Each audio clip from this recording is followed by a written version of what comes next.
So as we wait to see what's in store for schools, Sick Kids Hospital is currently reporting 12 pediatric COVID-19 patients. But south of the border, children's hospitals are filling up with infected kids at an alarming rate.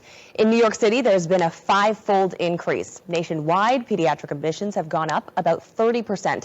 And many doctors are expecting it to get even worse after holiday gatherings. So let's bring in epidemiologist Dr. Raywat Deonandan now. Doctor, thank you so much for joining us today.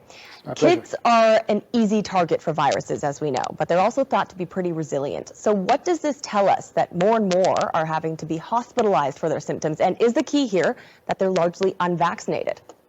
Well, it tells us that we can't rest on the rumors that Omicron is more mild than Delta. It's not that mild for the unvaccinated, and as you noted, kids are unvaccinated to a large extent, so they're going to suffer.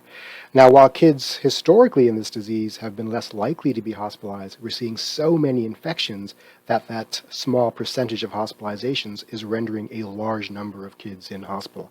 This is terrifying, frankly, to me, and I think we have to do everything in our power to protect the under fives who cannot be vaccinated.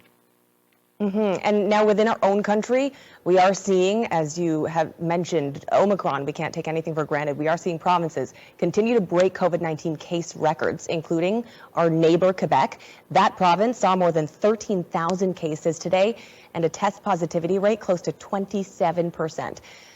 When we're looking at what's happening here in Ontario, you know, the province has often lagged but not far behind Quebec in pandemic milestones. So what does the trend there tell us about what could happen here? I think it's definitely our future. We're looking at accelerating caseloads in the next days and weeks.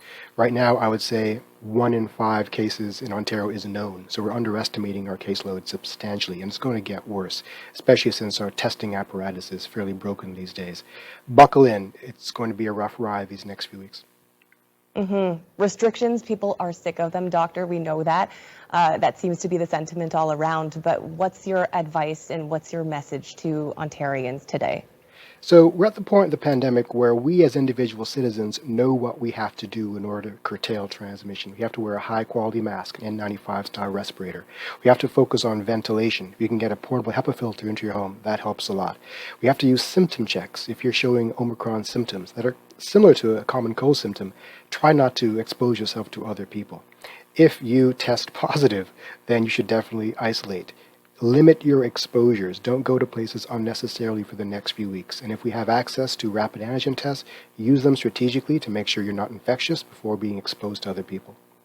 All right, good reminders for everyone. Thank you so much for being with us, Doctor. It's my pleasure. Thank you.